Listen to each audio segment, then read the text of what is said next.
که برسیم به هندونه خوری و این چیزا و تنها رو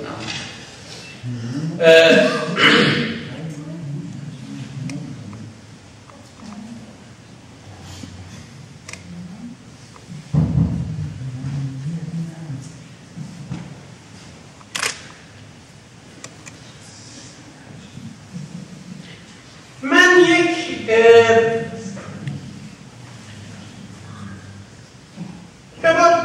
یه آقای چیز با من صحبت می‌کرد، یک آقای لهستانی اصلی که تو هلند زندگی می‌کرد با من اومد یه جلسه‌ای توی یه اجلاسی تو ایتالیا که هر سال یک بار تشکیل میشه به اسم رنسانس دوم. من 2-3 بار گزارشش رو نوشتم تو جاهای مختلف. روشنفکران و مثلا دانشمندای مثلا 30-40-50 کشور میان، یه چیز خصوصیه، یعنی آقایی که کم پول داره، پولاش هم اخیراً برلوسکونی کشتن بالا، البته چیز اذیتش کردن. تنها کسی بود که تو ایتالیا کار فرهنگی جدی میکرد، فکر کنم به همین خاطرم نذاشتن دیگه کارش رو ادامه بده. گفتن یا از بره سراغ فوتبال یا شوهای سکسی و اینا درست کن، چون این کتابای فلسفی و اینا رو چاپ کرد و اینا تو ایتالیا خب این یه نوع اهانت است، زشته. ایشونو من دیدم، یه آقای بود خیلی آدم باحالی هم بود. ایشونو دیدم، بهش گفتم که تو همین مسیری که از فرودگاه میومدیم تا اون محل اقامتمون، بهش گفتم، گفت من ایران رو خیلی دوست دارم. گفتم که ایران تو رو یاد چی میندازه؟ 5 تا تصویری که، گفتم 5 تا کلمه‌ای که یا تصویری که وقتی میگن ایران میاد به ذهنت چیاست؟ گفت خیام، فرش ایرانی، شاهنشاه، این که بیشترین تو کشورهای اسلامی مهمترین کشوریه که تعداد دخترها در دانشگاه بیشتر از پسرهاست، کشورهای اسلامی، و به اصطلاح شاهنشاهی، به اصطلاح امپراتور، چی میگن؟ سلطنت، کلاً سلطنت رو غیر از محمد رضا پهلوی سلطنت.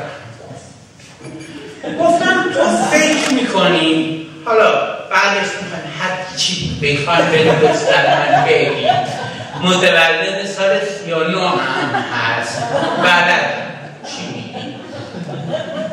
بریم خلاصه بهش گفتم که این 5 تا چجوری به نظر خودت، به نظر شما جمع شده، تبدیل شده به احمدینژاد؟ فکر کنید از شما بپرسم 5 تا تصویر از ایران بگید، احتمالاً همین چیزا رو میگید، یه چیزایی کم و بیش شبیه‌ای به اون آقاه گفتن.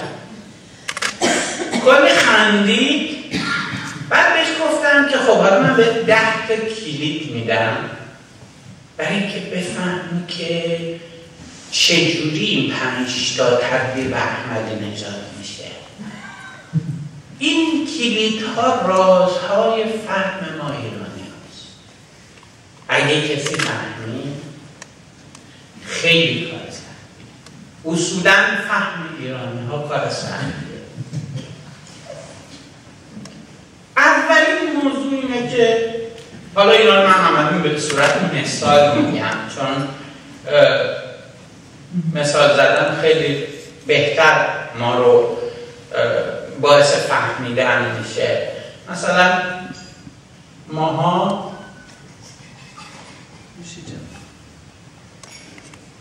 حالا خوبه از تو سماور نخوردم.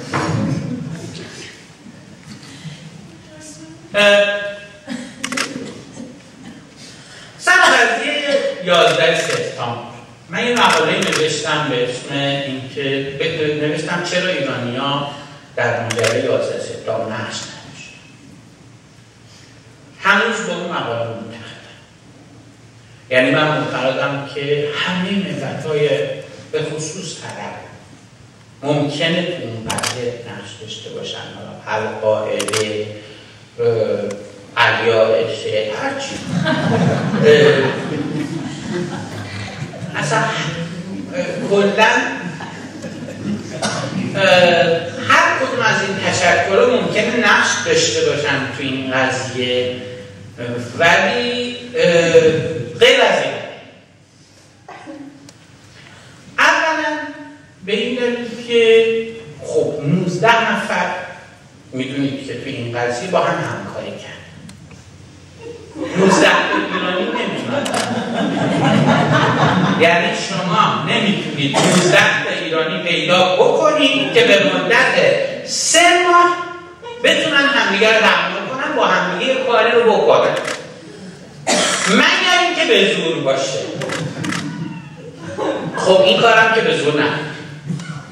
دوم اینکه اینا نظم داشتن، یعنی اگه قرار بوده 8 کاری رو بکنن 8 کردن. مثل ما که قرار بوده 100 ساعت 7 برنامه برگزار کنیم 100 ساعت 8 پردازیم. خب حالا فکر کنید که مثلا ایرانی ها بودن یه هواپیما 7 بلند میشد، یکیش بعد مثلا میدی کمک خلبان ساعت 7:30 میرسید فرودگاه، بعد یکی یادش رفته بود اسلحه‌اش رو بیاره، بعد مثلا شب قبلش به زنش میگفت مثلا عزیزم فلان. بعد سومین نکته که خیلی مهمه اینه که تا لحظه‌ای که این اتفاق افتاد هیچ کس خبر نداشت. تو ایران دولت آقای احمدی نژاد می‌خواست کودتا بکنه. 3 روز قبلش همینجا اعلام شد. 3 ساعت قبلش تو خود خبرگزاری فارس نوشته، نتیجه انتخابات 2 ساعت قبلش نوشته بود. همه میدونستان بیشتر. الان تکنت رو باز کنید بخونید خبراشو،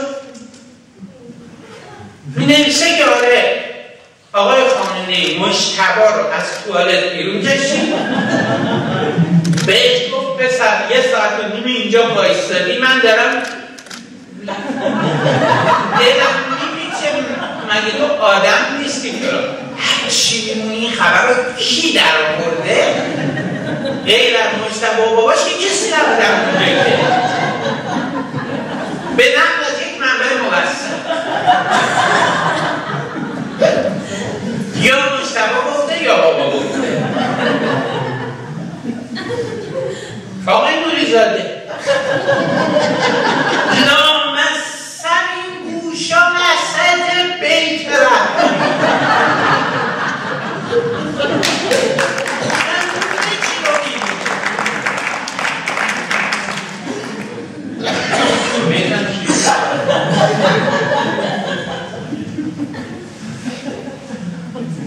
اطلاع دقیق حساب شده.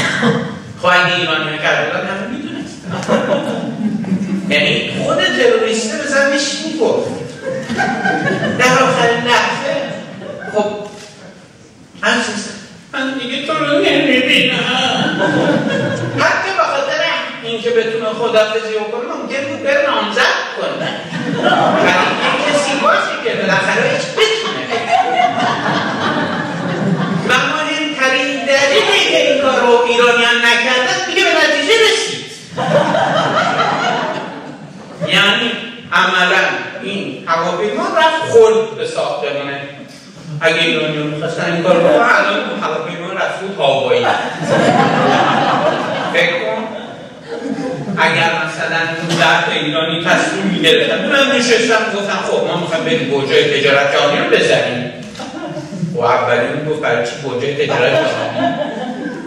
برای چی بریم بزنیم؟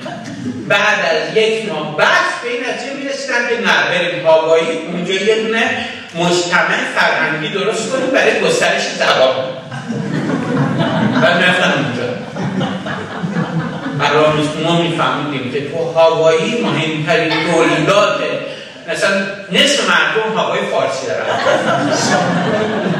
بعد نبوغ میترابد.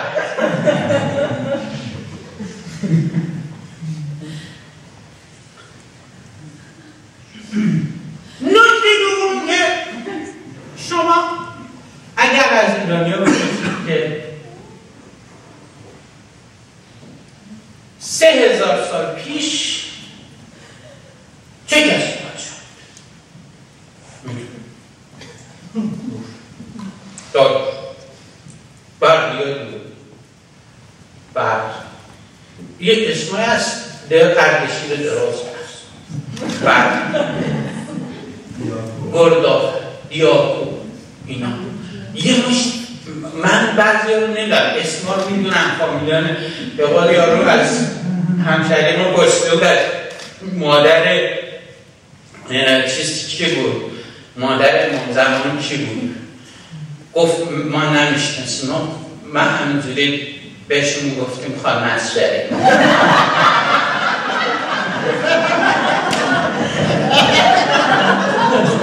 این صمیمیت بالاست.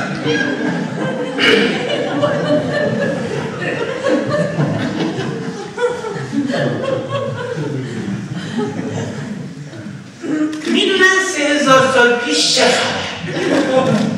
اطلاعات دقیق اصلا هم نمیشه سر این چیزا شوخی کرد باشه. یه تقویمی در ورده اون آقایی که گفتم 7000 ساله میگه ایران 7000 سال سابقه داره. خودش هم 7000 سال دیگونه. آره. بعد یه چیزای چیزای عجیب غریبی به تقویمش داره. مثلا اولین باری که مثلا یه ایرانی مثلا با میخ کوبید رو سنگ، در اسمش چی بود؟ چه شکلی بود؟ بعد ثابت میکنه مثلا شراب که خب میدونیم ایرانی ها کشف کرد. مثلا کره ماه رو اول بار ایرانی ها قبل از خود این ستونهای تخت جمشید یه سریش موشک بود. اولین موشک‌هایی بود که ما فرستادیم تا آسمون. ضوابطی وجود داره در این مورد. میدونیم 3000 سال پیش کی حاکم بود توی ولی اگه همین الان بگید رئیس تو ایران کیه؟ بگید همین کیه؟ خامنه‌ای، احمدی‌نژاد، همین الان کی هست؟ نه میدونیم نه معلومه.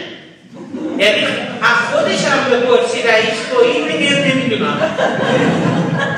وزیره باید رهبر رو گوش کنه ببینه که برکنار شده یا نه بره یا نده.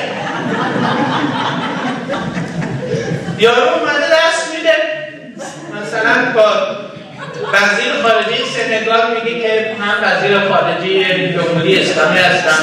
یارو میگه نه نیست. چرا هستم؟ میگه نه خبر ادام کرد نیستی. میتونه بگه